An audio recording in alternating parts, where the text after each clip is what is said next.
If you're about to get started with Ableton Live or just started, I have 7 tips that if you apply these, you'll learn Ableton Live as quickly as possible and have the best possible experience starting. So before you watch that YouTube tutorial, listen to this episode of Behind the Spacebar. Hey everyone, and welcome back to Behind the Spacebar. This is the podcast for anyone that performs on stage with Ableton Live. Whether you are a playback tech, a live looping artist, a solo artist, a worship leader, whoever you are, you're in the right place if you use or want to use Ableton Live on stage. Today's podcast, I want to focus and gear it primarily towards people just getting started with Ableton Live. This is going to be a quicker episode. I've got 7 tips I want to share. My goal is to hit it in about 7 to 10 minutes. So even if you've used Ableton Live for a while, still listen to this episode because episode 6 and 7 you may not have done. Tips 6 and 7 you may not have done, and they will really, really help. Okay, so let's dive in. Let's get started. Tip number 1 is start with Ableton Live Lite or Intro. Here's the reason I say that. I get questions all the time. In fact, about 2 weeks ago, or this was around Christmas time, so as I'm recording this about 4 weeks ago, a former boss of mine, good friend of mine, called me and said, hey, we want to purchase Ableton Live for someone. Which version do we buy? And I've got a couple different tutorials that I've already created on this, but it can be a really difficult question. You know, you go to Ableton's site, you look at the different versions, intro, standard, suite, and you're looking at the options here and you're going, sweet, man, it would be really nice to have all the key features. 17 software instruments sounds better than 4 software instruments. So why do I say start with Intro? Well, Intro is the lowest cost version, and even better than Intro is Lite. And I've talked about this before. Again, I'll link to these tutorials. But if you happen to be purchasing a MIDI controller and audio interface, it's very likely that there'll be a free version of Ableton included in that called Ableton Live Lite. Start with that, because I know some people that hate Ableton Live only because of the way it looks. They hate Ableton Live only because of the workflow. And I don't want you to go spend all the money that it costs to purchase Ableton Live Suite to find out that it just isn't for you. Instead of that, use the free version of Ableton Live Lite. Use the less than $100 version of Ableton Intro to get started, to see if it's for you, to see if you speak the same language that that software speaks, if you really like it. Then if so, then you can look at upgrading later down the road. But for now, get started with Ableton Live Lite and Intro. And in fact, that's the most inexpensive way to purchase Ableton, is to start on one of those and then to upgrade your way through to success. Okay, number 2, this one is super important. Start with a specific goal, kind of an end goal in mind, and I want you to work towards that. So start with a specific goal and work towards that. What do I mean by that? Don't just purchase Ableton Live. Purchase Ableton Live so that you can run tracks. Purchase Ableton Live so that you can create a live looping setup. Purchase Ableton Live so that you could start to use soft synths and virtual instruments on stage.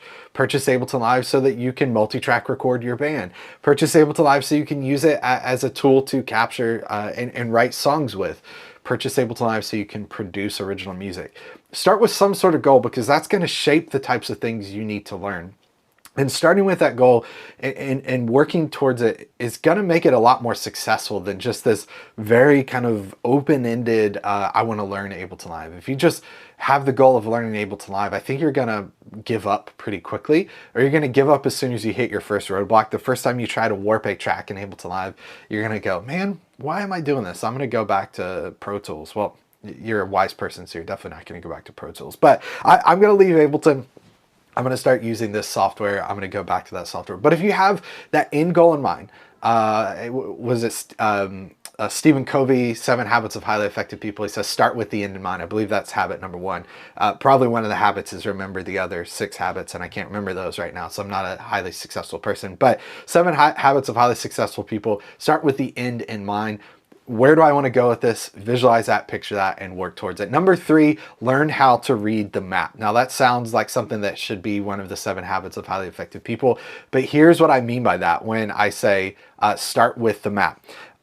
Look at Ableton Live, look at the interface of Ableton Live, and I want you to learn the landmarks, okay? I often talk about learning software, really learning any new skills like going on a road trip. And as you go on the road trip, the very first time you make the road trip, everything feels foreign. Everything is brand new. You've never done it before. We as a family just moved to a new place that I've visited before, but moved to a town I've never been to before over the past year. And as we moved the first visit here, we're like, what is this town? Where do we go? Where are all the shops? Where are the things? Where do we go to buy groceries? But now being here for even less than a year, I mean, less than 6 months at this point as I'm recording this, it's starting to feel like home. The reason it's starting to feel like home is I'm learning the landmarks. I'm learning to read the map. I'm learning to navigate. Here's what I mean in Ableton Live. Just learn the main landmarks. This is really easy. What I would suggest is break this up into parts. Every single kind of button here, learn what this is up here, learn this middle bit, learn the top right, learn the sides. What are these buttons? What does it do? What are these different bits of the track? These different tracks here. What are these? Press tab, go over to arrangement view. What's this button? How do I get to sounds in here? You can really see the interface. There's not a whole lot to the Ableton Live interface, which is why I particularly enjoy it and why I enjoy working in Ableton over other programs. There's really session view, arrangement view, preferences. We have clip view. Start to learn to read the map, right? Start to learn the landmarks. And if you can just start to internalize those, as my kids are learning math, you have to learn math facts. You have to learn, basic addition and then subtraction, which then leads to multiplication and division. And you learn those things so that you can then eventually do all the really complex stuff. So yes, we do want you to learn how to use Ableton in a live looping situation for running tracks with your band, for this and for that. But before we get to that, you got to just learn where the play button is, right? So where the heck is the play button? Learn where that is and what it does. Now, how do we do that? Here's 3 really helpful tips that are going to help you figure that out. So number 4, this is the most important, one of the most important tips, I think, when it comes to getting started with Ableton Live. I still use this all the time. I use this every single Ableton Live update. So from 9 to 10, 10 to 11, 11 to 11.1, 11.1 to 11.2, so on and so forth. I open this up and use that, and that is called Info View. Here's how Info View works. This is life-changing. So Ableton updated not too long ago and had this button here. What the heck is this button? Well, look in the bottom left-hand corner of live screen. If you don't see it, click this button right here. This is called Info View, okay? Info View is actually going to tell you what Info View does, okay? So the Info View provides a brief description of the user interface element that the mouse is currently over. Here's what's really nice is at the bottom left-hand corner, at the bottom of this description, you'll also see keyboard shortcuts for this. So if I press question mark, that's going to show and hide Info View. And so what you can technically do here, and this is a really cool tip, let's go back to Ableton Live. What the heck is this button that we had here? So let's hide Info View. I can put my mouse over this button and I can press question mark, and that's going to open up Info View. And it's going to tell me, if you look in the bottom left-hand corner of the screen here, capture MIDI, click here to capture the MIDI notes you just played. That's super, super helpful. Let's find one that has a keyboard shortcut. This is a nice one. You see this, you're going to guess it's loop, right? Okay, so there's loop, we could see that. We could see punch in, punch out. Let's go over here to the right. This is a big one, key, okay? I'm gonna figure out what key is by looking at this in Info View, but even more importantly than that, I'm gonna go to the bottom left-hand corner of this and it's gonna say Command key. And what's nice, this is contextualized to your environment. So if you're on Windows, it's gonna be Control K. If you're on Mac, it's gonna be Command K. It's gonna tell you what the keyboard shortcut is, what that feature does. So Info View is huge. If you wanna learn the landmarks, if you wanna learn to read the map, Info View is absolutely essential. So I leave Info View open almost all the time. It's not going to hurt me. It doesn't get in the way. If I'm running and I'm like in the mode to run playback for a show, then yeah, for sure, I'll definitely close it then. I'll close Detail View most likely. I'll close my browser, get the screen kind of customized the way I want it. But for the majority of the time, I leave Info View open. And like I mentioned, definitely between upgrades and updates of Ableton, I 100% leave it open. Okay, I've got 2 other ways you can really quickly learn to read the map. And then, like I mentioned, teased at the beginning, there's 2 things that even those of you that are more advanced with Ableton Live probably have not done that will be really beneficial and helpful. But I'll share those in just a moment. Before I get to that, I want to ask you to consider subscribing. If you're watching on YouTube, then hit the subscribe button, enable the bell icon. I post a brand new episode of Behind the Space Bar every single Monday. And again, if you're the type of person that likes performing on stage with Ableton Live, hopes to perform on stage with Ableton Live, this is the podcast in place for you. If you're listening on Apple Podcasts, Spotify, then you can like, you can rate, you can subscribe, all those sorts of things. And the third thing that is really, really huge that will help grow this podcast, help me, is just share this with someone that you think would enjoy it. If you're someone that has been using Ableton for a while and you have someone that's just getting started, share this with them because it will help. Thanks so much for watching, for listening. Okay, let's get back to it. So number 5, use Ableton's built-in tutorials. Not a lot of people know about this, but this is huge. So I'm going to go to help. Okay, so in Ableton Live, I'm going up here to help, and I'm going to go to help view. Okay, help view is life-changing. It is life-altering. It's going to allow you to see built-in tutorials that are built into Ableton Live. What I would suggest doing once you go into help view is scroll all the way to the bottom. Go to show all built-in lessons. You're going to see all the included built-in lessons in Ableton Live. For example, if you're brand new to Live, a tour of Live, let's click that. It's going to give you a walkthrough of all the features, and it's going to say, okay, click here to load the live set. You can click here and it's going to load a live set that you can use and work with alongside of and as you're working through this tutorial.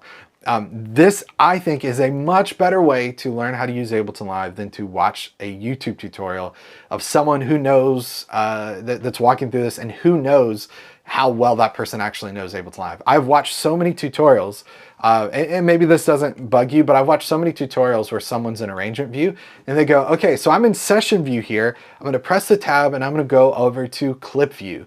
And I'm watching going, no, buddy, you were in arrangement view and now you're in session view.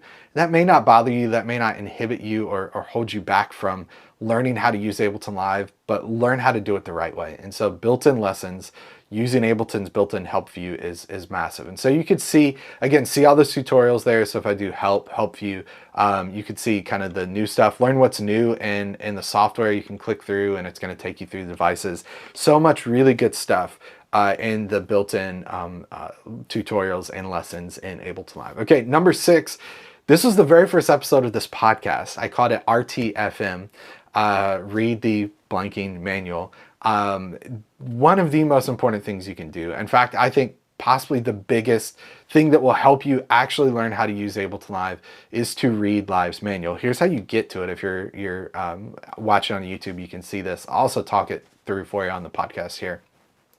Go up to the help menu, go to read the live manual, and it's going to open up in preview, Adobe, whatever you use for PDF stuff. And you can actually read the manual on your computer. Use the find feature of whatever PDF preview thing you're using, reverb. You can search and you'll find reverb, search right to it, figure out how to use hybrid reverb. I get comments from people all the time that will watch like a tutorial I've created and they go, this tutorial should have been a minute long, blah, blah, blah. And when I'm having good days, I say, hey, thanks for watching, appreciate, glad you're here. When I'm having a bad day, I want to comment and say, well, if you would have just read the manual, it would take you 10 seconds. I love YouTube tutorials. I create YouTube tutorials for a living, or that's a piece of what I do. I create training content for people to learn how to use Ableton Live. That's my job. That is my full job. That's what I do. But the best way to learn Ableton Live is to read the manual. Again, if you've been using Live for a while, I can almost guarantee you haven't done this. Read the entire manual from front to back. If you're someone that tends to not like reading electronic stuff like me, then download the PDF and go to FedEx or Kinko's or whatever the local office place is and print it out, even have them bind it. You may be able to still buy a physical manual from Ableton. You used to on their store. I don't know if you still can or not. But the way I started learning Ableton Live, in fact, it's probably back there on the bookshelf somewhere. I should look and see if I can find it. But I had, I believe, Ableton Live 6, the manual. It was the full version, and man, that thing was worn out. I've got sticky notes all over it, highlights all over it, and that's how I learned Ableton Live. That's how I understood warping so that I could have success in using Ableton Live. So reading the manual, RTFM, is super important. I'll link to that episode of the podcast. Again, very first episode of Behind the Spacebar, which is fun. Number 7, final tip here. I've gone a little longer than I promised, which is always the case. Those YouTube commenters are right. It should be shorter, but who cares? I'm making the video, so I can do what I want. Number 7, this is something I can almost guarantee everyone watching this has never done. Book a session with an Ableton Live certified trainer. You can subscribe to From Studio to Stage. I would highly suggest you do that. You could watch YouTube tutorials. I think that's going to be really helpful and beneficial. But something that will catapult your success, that will leapfrog you past everyone else, that will get you going really, really quickly, is once you get a little bit of Ableton basics, start capturing questions. How do I do this? Why is it this way? Why, when I drag my audio file in, does it change tempo? Why, when I drag one Ableton set to another Ableton set, do I not have locators? Build a list of questions and book a session with an Ableton Live certified trainer. I'll put the link to all the certified trainers. I'll also put links to where you can book a session with me. At the time of recording this, I do 15-minute sessions. I do hour-long sessions. From Studio to Stage subscribers actually get a discount on that hour-long session as well too. And the sessions that are most successful with students that I work with are not people that book a session and just say, show me how to run tracks in Ableton Live. Because I only have an hour. I only have 15 minutes with you. There's only so much we can do. The most successful sessions I have with people are go, I'm looking to run tracks in Ableton Live and I have 15 questions I want to ask you. And it's just rapid fire, one after another. How do I do this? How do I do that?